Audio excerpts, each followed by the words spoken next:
Hello everyone, Rahul Mishra नाम है हमारा। और आज का ये जो वीडियो रहेगा इसमें हम लोग 8 से लेकर 14 फरवरी तक की बैंकिंग एंड फाइनेंशियल अवेयरनेस यहाँ पर डिस्कस करेंगे। अपने पिछले वीडियोस में हम लोगों ने 7 फरवरी तक की video banking and financial awareness discuss कर लिया है। वो वीडियोस जो है वो प्लेलिस्ट में है, आप लोगों ने अगर नहीं देखा और देखना चाहते हैं तो जाकर आप लोग वहाँ पर देख सकते हैं। ठीक है, उसके आगे से चीज़ें, उसके आगे की जो भी चीज़ें हैं 7 फरवरी के बाद से जो भी चीज़ें हैं वो हम लोग यहाँ से डिस्कस करेंगे। और पिछले वीडियोस में 22 क्वेश्चन तक हम लोगों ने डिस्कस किया था, 23वां क्वेश्चन और आज की वीडियो का पहला क्वेश्चन हमारे स्क्रीन पर है। और देखो इसमें क्या बोला गया है, how much amount has been provided by the Asian development bank ADB in sovereign lending to India in 2021 for 17 loans. ठीक है, एशियाई विकास बैंक द्वारा भारत को 2021 में 17 ऋणों के लिए संप्रभु ऋण में कितनी राशि प्रदान की गई है। ठीक है ना, ये सॉवरेन लेंडिंग का मतलब होता है संप्रभु ऋण। तो अगर हिंदी थोड़ा सा अगर कॉम्प्लिकेटेड लगे, अगर हिंदी की टर्मिनोलॉजी ना समझ में आए तो इंग्लिश आप लोग देख लिया करो। इसीलिए क्वेश्चन को जो है वो दोनों लैंग्वेज में लिखा जाता है कि अल्टीमेटली चीज़ें आपको समझ में आनी चाहिए। अगर क्वेश्चन ही नहीं समझ में आएगा तो फिर आप उसका आंसर और बाकी की चीज़ें कैसे समझोगे। तो इसीलिए क्वेश्चन को दोनों लैंग्वेज में लिखा जाता है कि जो हिंदी मीडियम वाले हैं वो हिंदी में समझ लें, जो इंग्लिश वाले हैं जो इंग्लिश में कंफर्ट फील करते हैं वो इंग्लिश में समझ लें। ठीक है, तो इसका जो आंसर हो जाएगा 4.6 बिलियन USD।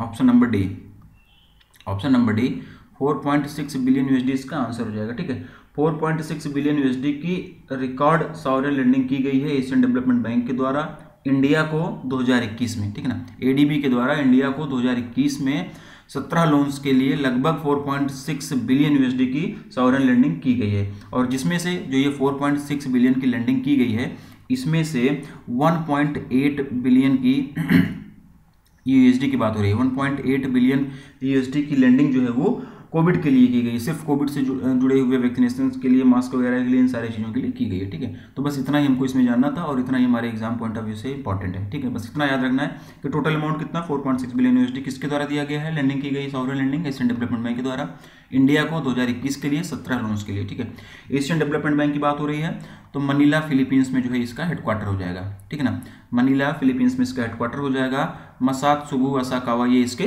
प्रेसिडेंट हो जाएंगे। Next, in order to offer cyber insurance, which insurance company has recently partnered with Airtel payments bank. Cyber बीमा की पेशकश करने के लिए हाल ही में किस बीमा कंपनी ने एयरटेल पेमेंट बैंक के साथ में भागीदारी की है, ये इसमें पूछा गया है। और इसका जो आंसर हो जाएगा ICICI Lombard general insurance, option number B ICICI Lombard general insurance, option number B ये इसका आंसर हो जाएगा।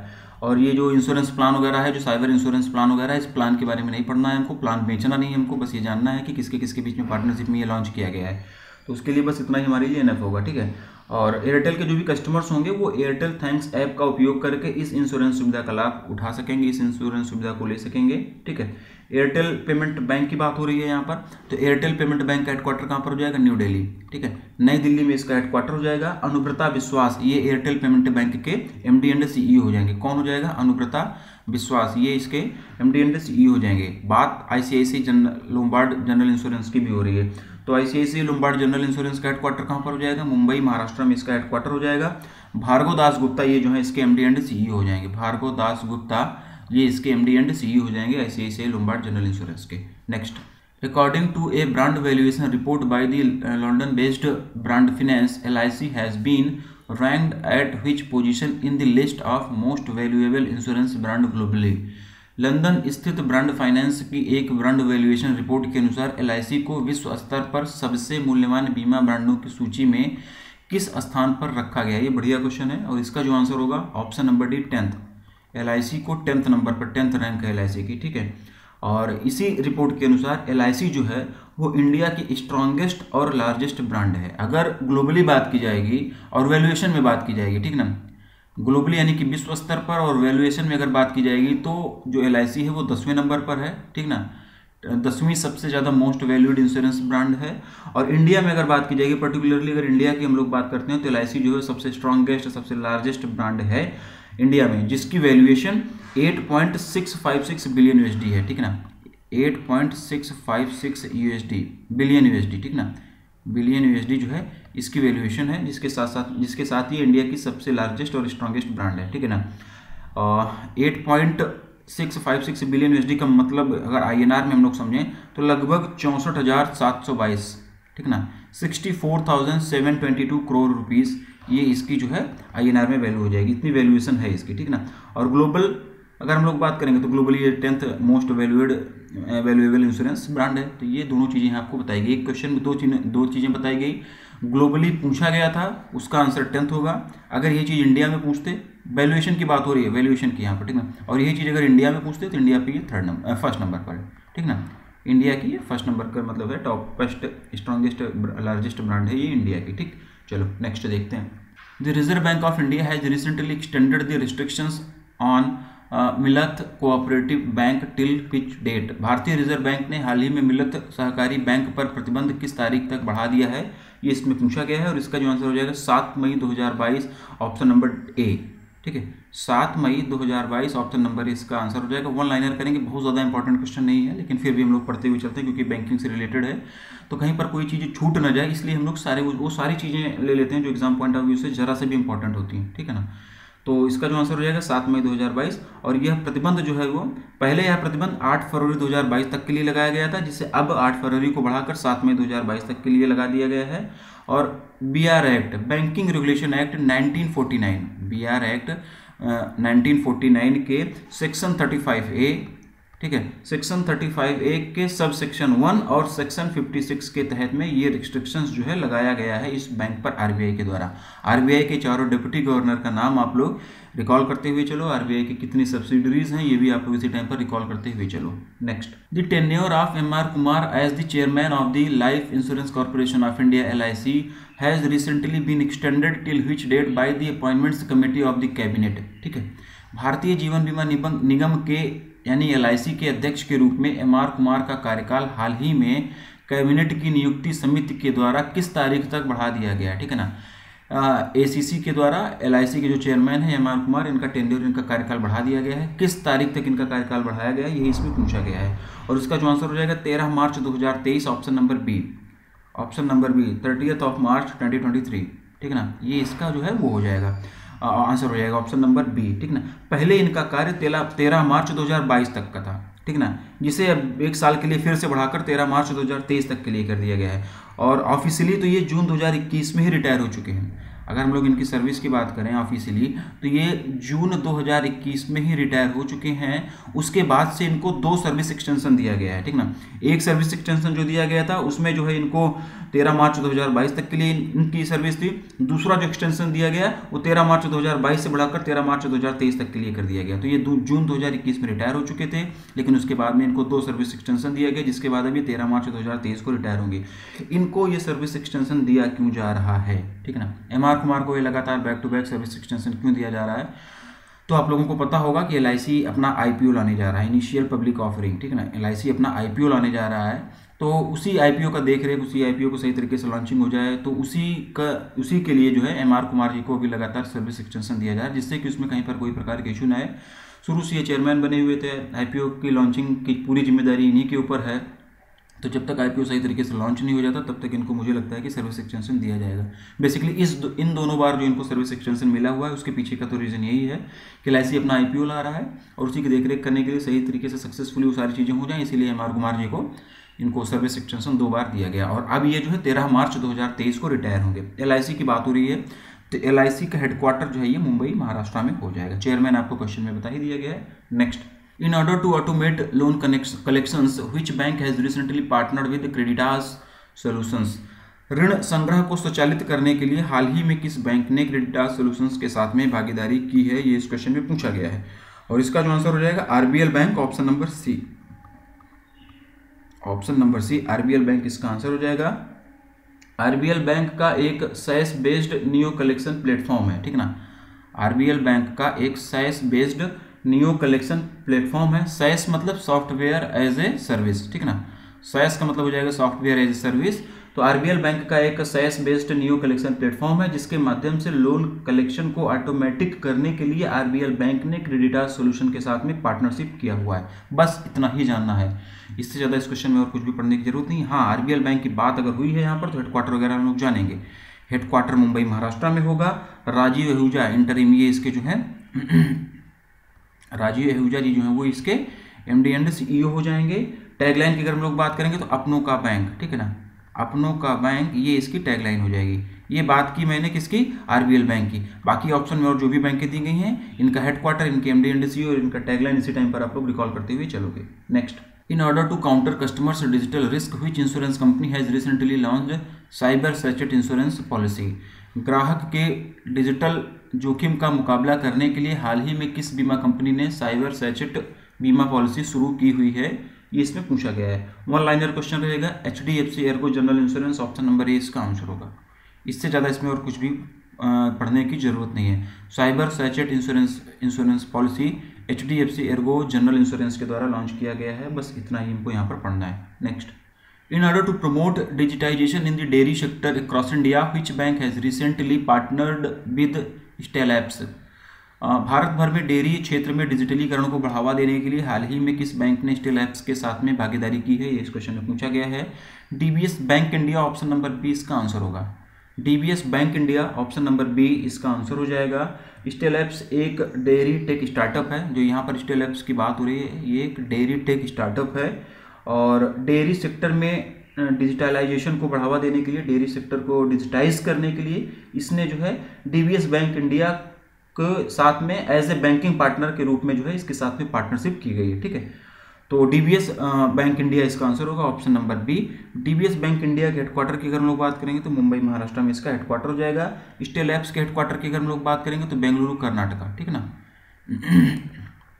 बेंगलुरु कर्नाटका में स्टेलैब्स का हेडक्वार्टर हो जाएगा। Next, state bank of India, bank of Baroda and which of the following bank has recently been chosen by the Tata group to finance air India's old डेप्ट। भारतीय state bank, bank of Baroda और निम्नलिखित में से किस बैंक को हाल ही में टाटा समूह के द्वारा एयर इंडिया के पुराने ऋण के वित्त पोषण के लिए, पुराने ऋण को चुकाने के लिए चुना गया है, ठीक ना।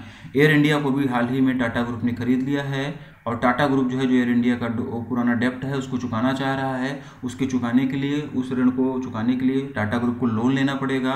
तो उस लोन लेने के लिए उसने state bank of India, bank of Baroda और तीसरी कौन सी बैंक है जिसको चुना हुआ है, ये इसमें पूछा गया है। इसका आंसर होगा option number D, HDFC bank, ठीक है ना। HDFC बैंक इसका आंसर हो जाएगा। एयर इंडिया ने बताया ना अभी कि एयर इंडिया को अभी हाल ही में टाटा सन्स के द्वारा टेक ओवर कर लिया गया, जिसके बाद जो पुराना ऋण है उसको चुकाना होगा, ठीक है। क्योंकि एयर इंडिया घाटे में चल रही थी, तभी उसको सरकार ने बेचा और टाटा ग्रुप ने खरीदा। तो घाटा है तो उसको लोन चुकाना पड़ेगा। तो उसको चुकाने के लिए इन तीन बैंकों को टाटा ग्रुप के द्वारा चुना गया है। Option number D, HDFC bank. सभी बैंकों का हेडक्वार्टर यहाँ पर आप लोग रिकॉल करते हुए चलोगे। Next, in order to promote natural farming under its existing watershed and wadi programs, NABARD has recently launched a program by which name? अपने मौजूदा वाटरशेड और वाडी कार्यक्रमों के तहत में प्राकृतिक खेती को बढ़ावा देने के लिए नाबार्ड ने हाल ही में किस नाम से एक कार्यक्रम शुरू किया हुआ है, ये इसमें पूछा गया है, ठीक है। बढ़िया क्वेश्चन है ये और इसका जो आंसर हो जाएगा जीवा प्रोग्राम, ऑप्शन नंबर ए, ठीक ना। इंपॉर्टेंट क्वेश्चन है, एग्जाम पॉइंट ऑफ व्यू से बढ़िया क्वेश्चन है, तो आप लोग इसका नाम याद रखना, बस इसमें नाम तो याद रखना ही जरूरी है, ठीक ना। तो इसका जो नाम हो जाएगा जीवा प्रोग्राम, ऑप्शन नंबर ए जीवा प्रोग्राम इसका आंसर हो जाएगा। वाटरशेड और वाडी प्रोग्राम्स नाबार्ड के द्वारा पहले से ही चलाए जा रहे हैं। जो यहाँ पर एक क्वेश्चन में दिया गया है वाटरशेड और जो भी एक क्वेश्चन में दिया गया है वाटरशेड और वाडी प्रोग्राम्स, ये नाबार्ड के द्वारा पहले से ही चलाए जा रहे हैं। और इन्हीं दोनों प्रोग्राम के तहत में नेचुरल फार्मिंग को प्रमोट करने के लिए नाबार्ड ने अभी हाल ही में जीवा प्रोग्राम लॉन्च किया हुआ है, ठीक है।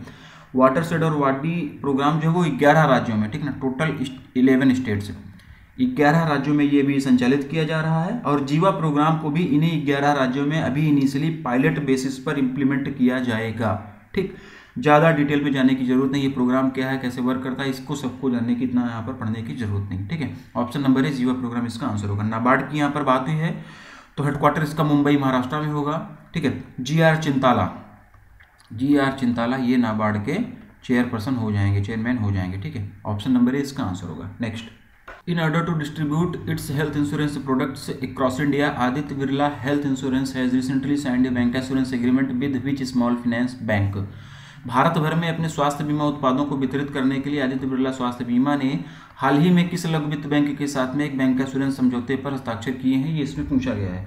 और इसका जो आंसर हो जाएगा Utkarsh small finance bank, option number B, option number B Utkarsh small finance bank इसका आंसर हो जाएगा। वन लाइनर ही रहेगा, इसमें बहुत ज़्यादा डीप में जाने की जरूरत नहीं है।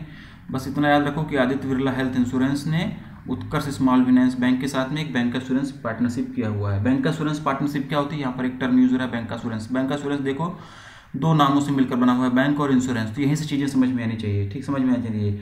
ये जो होता है बैंक और इंश्योरेंस कंपनी के बीच में एक होने वाली पार्टनरशिप होती है, जिसके माध्यम से इंश्योरेंस कंपनी जो होती है वो बैंक की ब्रांचेस से अपने इंश्योरेंस प्रोडक्ट्स को सेल करती है। तो इस तरीके की पार्टनरशिप को, इस तरीके के एग्रीमेंट को, इस तरीके से टाई अप को हम लोग बैंक इंश्योरेंस के नाम से जानते हैं। तो उत्कर्ष स्मॉल फाइनेंस बैंक इसका आंसर हो जाएगा, ऑप्शन नंबर बी। ठीक है, इन सभी के हेडक्वार्टर आप लोग कमेंट कर फटाफट बता दो। यहाँ पर मैं नहीं बताऊंगा, ये आपकी रिस्पॉन्सिबिलिटी बनती है कि सभी के हेडक्वार्टर आपको एटलीस्ट पता होना चाहिए, तो आप लोग फटाफट कमेंट कर बताओ। Next, market regulator SEBI has recently given the final approval to which company for trading in electronic gold receipts EGR in spot bullion exchange platform. बाजार नियामक सेबी ने हाल ही में स्पॉट बुलियन एक्सचेंज प्लेटफॉर्म में इलेक्ट्रॉनिक गोल्ड रिसिप्ट EGR में trading करने के लिए किस कंपनी को अंतिम मंजूरी दी है, ये इसमें पूछा गया है। और इसका जो आंसर हो जाएगा BSE limited, option number C, Bombay stock exchange. ठीक ना, option number C, BSE limited, Bombay stock exchange इसका आंसर हो जाएगा। बस वन लाइनर ही करेंगे, इसमें बहुत ज़्यादा डीप में जाने की जरूरत नहीं है। ठीक है, और ये इतना इंपॉर्टेंट क्वेश्चन भी नहीं एग्जाम पॉइंट ऑफ व्यू से, लेकिन कहीं पर कोई चीज़ें छूट ना जाए इस वजह से ये आपको सारी चीज़ें पढ़ा दी जाती हैं, बता दी जाती हैं। BSE लिमिटेड का हेडक्वार्टर मुंबई महाराष्ट्र में हो जाएगा। आशीष कुमार चौहान जी जो हुए इसके MD एंड CEO हो जाएंगे। नेक्स्ट, एज पर the RBI 6th by monthly monetary policy of financial year 2021 to 2022, what is the current repo rate. वित्त वर्ष 2021-22 की RBI की छठी द्विमासिक मौद्रिक नीति के अनुसार वर्तमान रेपो दर क्या है, ये इस क्वेश्चन में पूछा गया है। तो इसका जो आंसर हो जाएगा 4%, option number D. Option number D 4% इसका आंसर हो जाएगा। क्वेश्चन बढ़िया है, थोड़ा सा इसको एक्सटेंड करेंगे। ठीक है, थोड़ा सा इसको एक्सटेंड करके थोड़ा सा और चीज़ें इसके बारे में हम लोग जानते हैं। तो अभी हाल ही में RBI की 6 सदस्यीय, ठीक है ना, RBI की 6 सदस्यीय मॉनेटरी पॉलिसी कमेटी की 8, 9, 10 और फरवरी 8, 9 और 10 फरवरी को मीटिंग हुई। ठीक ना, मॉनेटरी पॉलिसी की RBI की एक मॉनेटरी पॉलिसी कमेटी है जिसमें टोटल 6 मेंबर हैं, 6 सदस्य है, और इन्हीं 6 मेंबर्स की इसी मॉनेटरी पॉलिसी कमेटी की 8, 9 और 10 फरवरी को एक मीटिंग हुई। ठीक ना, और उस मीटिंग के बाद में फाइनेंशियल ईयर 21-22 के लिए, ठीक है, उस मीटिंग के बाद में फाइनेंशियल ईयर 21-22 के लिए 6वीं bi monthly monetary policy statement जारी किया गया। ठीक है, 6th by monthly monetary policy statement जारी किया गया, और इस स्टेटमेंट में बहुत सारी चीज़ें बताई गई जो एग्जाम पॉइंट ऑफ व्यू से इंपॉर्टेंट है, वो हम लोग यहाँ पर जानेंगे। पूरी की पूरी मॉनेटरी पॉलिसी में क्या क्या रहा है, इंपॉर्टेंट चीज़ें हैं, वो सब कुछ आपको PDF में मिल जाएगी वहाँ पर, लेकिन यहाँ पर वो सारी चीज़ें जानेंगे जो बहुत ज़्यादा इंपॉर्टेंट है। बाकी डिटेल्ड जितना है पूरी मॉनेटरी पॉलिसी का रिव्यू तो हम लोग कर नहीं सकते हैं ना, सारी चीज़ें यहाँ पर हम लोग उतना तो पढ़ नहीं सकते हैं। तो जो जो जरूरी चीज़ें हैं, जो क्रीम है ना, दूध से जो क्रीम निकालने वाली बात है, वो चीज़ें आप लोगों के लिए यहाँ पर लाई गई हैं, वो सारी चीज़ें आप लोगों को बताई जा रही हैं। तो सबसे पहले तो जो मॉनेटरी पॉलिसीज रिव्यू होता है, जो उनका स्टेटमेंट आता है, उसमें सबसे पहले तो हमको पॉलिसी रेट्स वगैरह जान लेने होते हैं। क्लर्कियल कैडर वगैरह में या फिर PO वगैरह में भी ये क्वेश्चन आ ही जाता है, यहाँ पर आए या ना आए ये हमें जानना जरूरी होता है। ठीक है ना, तो क्वेश्चन में जो पूछा गया था रेपो रेट पूछा गया था तो उसका आपको बता ही दिया गया कि 4%, ठीक है ना, वो इसका आंसर होगा ही। 4% आप लोगों को बता दिया गया रिवर्स रेपो रेट के बारे में। अब अगर हम लोग बात कर लें रिवर्स रेपो रेट की, तो इसी पॉलिसी के अनुसार रिवर्स रेपो रेट कितना हो जाएगा, 3.35%। नोट डाउन करते हुए चलो आप लोग इसको, ठीक है ना। अगर हम लोग MSF की बात करें, मार्जिनल स्टैंडिंग फैसिलिटी, MSF की अगर हम लोग बात करें तो लिख दे रहा हूँ मैं, MSF की अगर हम लोग बात करेंगे तो 4.25%, ठीक ना, 4.25% इसका हो जाएगा। ठीक है, हम लोग अगर बैंक रेट की बात करें, ठीक ना, अगर हम लोग बैंक रेट की बात करें तो बैंक रेट ये भी कितना हो जाएगा, 4.25% हो जाएगा। ठीक ना, अगर हम लोग कैश रिजर्व रेशियो की बात करें, CRR की अगर हम लोग बात करें, ठीक ना, तो CRR जो हो जाएगा वो 4% का हो जाएगा। ठीक है ना, CRR 4% का हो जाएगा। स्टैच्यूटरी लिक्विडिटी रेशियो SLR की अगर हम लोग बात करें, SLR की अगर हम लोग बात करते हैं तो 18% का हो जाएगा। ठीक है, तो ये तो कुछ बातें थी पॉलिसी से उसे पॉलिसी रेट्स से संबंधित। यहाँ से भी क्वेश्चंस आपको देखने को मिल सकते हैं, तो ये आप लोग देखना, इसको नोट डाउन वगैरह करना चाहना तो कर लेना। इसके अलावा भी कुछ और इंपॉर्टेंट चीज़ें रही हैं इस मॉनेटरी पॉलिसी रिव्यू का जो स्टेटमेंट आया है, तो जिसको मैंने आप लोगों के लिए ले आया है, तो वो मुझे लगता है कि एग्जाम पॉइंट ऑफ व्यू से जरूरी है, तो वो भी आप लोगों को जानना चाहिए। ठीक ना, इसी स्टेटमेंट के अनुसार जो ये मॉनेटरी पॉलिसी रिव्यू मीटिंग हुई, इसके अनुसार इंडिया की रियल GDP फिनेंशियल ईयर 2023 में 7.8% रहने का अनुमान है। ठीक ना, इंडिया की रियल GDP फिनेंशियल ईयर 2023 में 7.8% रहने का अनुमान है इसी रिपोर्ट के अनुसार। ठीक ना, रिटेल इन्फ्लेशन फिनेंशियल ईयर 2022 के लिए, रिटेल इन्फ्लेशन फिनेंशियल ईयर 2022 के लिए 5.3% रहने का अनुमान है। ठीक है ना, ये 7.8 है। ठीक ना, और अगर हम लोग बात करें ई रुपी वाउचर की लिमिट, ठीक ना, ई रुपी वाउचर की जो लिमिट है उसे 10,000 से बढ़ाकर 1,00,000 रुपये करने का प्रस्ताव दिया गया है, ठीक है ना। ये पहले कितना हुआ करता था, 10,000 रुपये हुआ करता था, ठीक है ना। अब इसको बढ़ाकर 1,00,000 रुपये करने का प्रस्ताव दिया गया। तो यहाँ से भी क्वेश्चन फ्रेम किया जा सकता है कि ई रुपये वाउचर की जो लिमिट है वो कितनी बढ़ाकर कर दी गई, 1,00,000 कर दी गई। 1,00,000 रुपये पहले कितनी थी, 10,000 रुपये थी, ठीक है ना। तो ये भी चीज़ें आप लोगों को पता होना चाहिए, ठीक है। 50,000 करोड़ की टर्म लिक्विडिटी फैसिलिटी को 30 जून 2022 तक के लिए एक्सटेंड कर दिया गया है, ठीक है ना। 50,000 करोड़, ठीक है ना। 50,000 करोड़ रुपए की टर्म लिक्विडिटी फैसिलिटी को एक्सटेंड करके 30 जून 2022 कर दिया गया है, ठीक ना। 30 जून 2022 तक के लिए एक्सटेंड कर दिया गया। तो ये कुछ इंपॉर्टेंट चीज़ें थी जो आप लोगों को बताना जरूरी था और यहाँ पर आप लोगों को बताई गई है। पीडीएफ जो लोग लेंगे, जो लोग कोर्स परचेज करेंगे, हालांकि अभी लॉन्च नहीं हुआ है, 2-4 दिन में हो जाना चाहिए सब चीज़ें, तो वहाँ पर आप लोगों की सारी चीज़ें पीडीएफ में मिलेंगी। वहाँ पे आप लोग इसको पढ़ भी सकते हो, नोट डाउन भी, यहाँ से नोट डाउन कर लो, वहाँ पे आपको सब कुछ ही मिलेगा, लिखा लिखाया हुआ, ठीक है। तो चलो नेक्स्ट देखते हैं। SEBI has recently restructured it's advisory committee on investor protection and education fund IPEF, who is the new chairperson of the IPEF advisory committee. SEBI ने हाल ही में निवेशक संरक्षण और शिक्षा कोष पर अपनी सलाहकार समिति का पुनर्गठन किया हुआ है। इस सलाहकार समिति के नए अध्यक्ष के रूप में किसको नियुक्त किया गया है, सलाहकार समिति के नए अध्यक्ष कौन है, ये इसमें पूछा गया है। तो इसका जो आंसर हो जाएगा Gurumurthy Mahalingam, option number B, ठीक है। ऑप्शन नंबर बी इसका आंसर हो जाएगा गुरुमूर्ति महालिंगम, ठीक। Option number B Gurumurthy Mahalingam इसका आंसर हो जाएगा। थोड़ा सा क्वेश्चन को एक्सटेंड करेंगे, थोड़ा सा इसके बारे में और जानेंगे। तो 2013 में ये कमेटी सेबी के द्वारा बनाई गई थी, ठीक है। क्यों बनाई गई थी, इन्वेस्टर्स प्रोटेक्शन और एजुकेशन फंड पर काम करने के लिए ये कमेटी 2013 में सेबी के द्वारा बनाई गई थी। इस कमेटी में टोटल 8 लोग हैं और सेबी के द्वारा इसे अभी हाल ही में रिस्ट्रक्चर किया गया है और रिस्ट्रक्चर करने के बाद में गुरुमूर्ति जी को इस कमेटी का नया चेयरपर्सन बनाया गया है। जैसे ही यहाँ पर नया चेयरपर्सन बताया गया कि नया चेयरपर्सन ये किसको बनाया गया है, इसी टाइम पर हमारे दिमाग में ये आना चाहिए था कि पुराना चेयरपर्सन कौन था, ठीक है। क्योंकि कॉम्प्लिकेशन करना होता है तो ये भी पूछ लेते हैं कि पुराना रिस्ट्रक्चर करने से पहले चेयरपर्सन कौन था, तो वो भी हम लोग पढ़ते हुए चलते हैं, ठीक है। तो नया चेयरमैन तो गुरुमूर्ति महालिंगम जी को बनाया गया। तो पुराना चेयरमैन जो थे वो पुराने चेयरमैन का नाम था अब्राहम कोसी। मैं लिख दे रहा हूँ, पीडीएफ में ये मिलेगा आप लोगों को, लेकिन यहाँ पर मैं लिख दे रहा हूँ, ठीक है ना। पुराने चेयरमैन जो थे वो थे अब्राहम कोसी। इनकी जगह पर अब गुरुमूर्ति महालिंगम जी को इसका नया चेयरमैन बनाया गया है, ठीक। तो बस इतना ही हमको जानना है, कमेटी क्या काम करेगी थोड़ा सा मैंने बता दिया कि इन्वेस्टर्स प्रोटेक्शन और एजुकेशन फंड के लिए काम करेगी। बहुत ज़्यादा डीप में यहाँ पर जाने की जरूरत नहीं है, बस ये इतना जितना बताया गया इतना ही हम लोगों को पढ़ते हुए आगे चलना है। सेबी की यहाँ पर बात हुई है तो सेबी के हेडक्वार्टर वगैरह भी हम लोग जानेंगे। अजय त्यागी सेबी के चेयरपर्सन होंगे। मुंबई महाराष्ट्र में सेबी का हेडक्वार्टर हो जाएगा। पढ़ते हैं अगले क्वेश्चन की तरफ। In order to offer 5 online financial literacy courses, Swiss bank has recently partnered with NSE academy. 5 online वित्तीय साक्षरता पाठ्यक्रमों की पेशकश करने के लिए हाल ही में किस बैंक ने NSE अकादमी के साथ में भागीदारी की है। ये इस क्वेश्चन का हिंदी में मतलब है, इसमें पूछा गया है और इसका जो आंसर हो जाएगा State bank of India, option number C, ठीक है ना। State bank of India, option number C, ठीक है। फाइनेंशियल लिटरेसी पर 5 ऑनलाइन कोर्सेज लॉन्च किए गए हैं।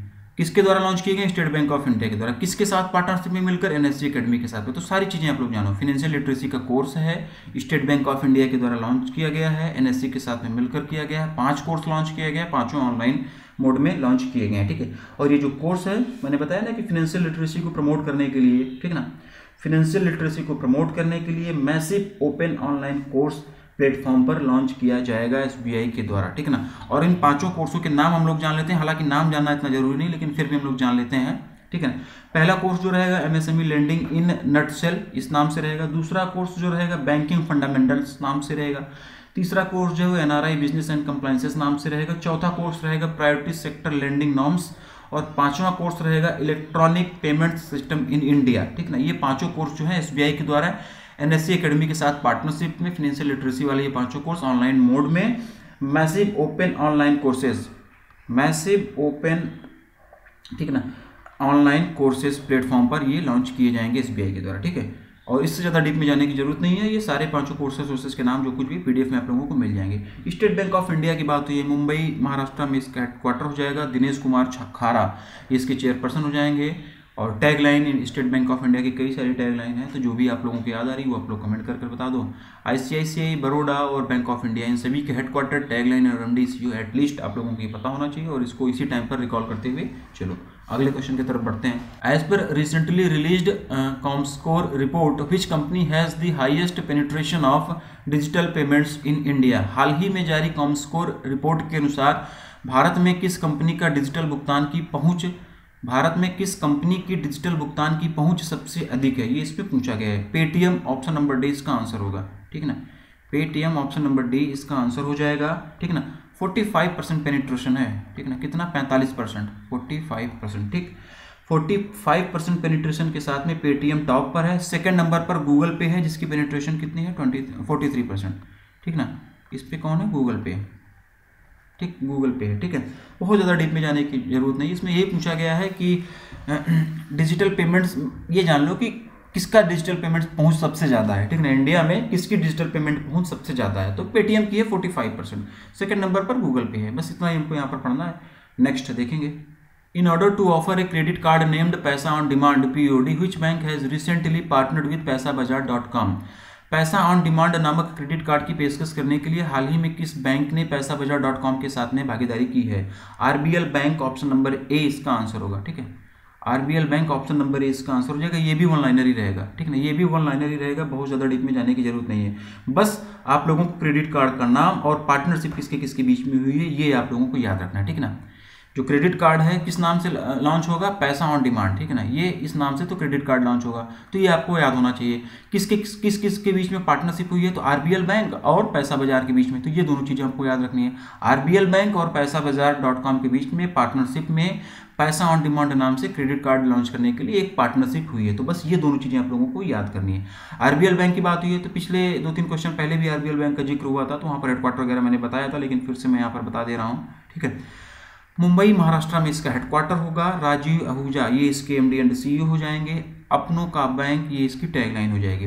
पैसाबाजार.com की भी बात हुई है तो पैसाबाजार.com का हेडक्वार्टर जो है वो गुरुग्राम हरियाणा में हो जाएगा। कहाँ पर हो जाएगा?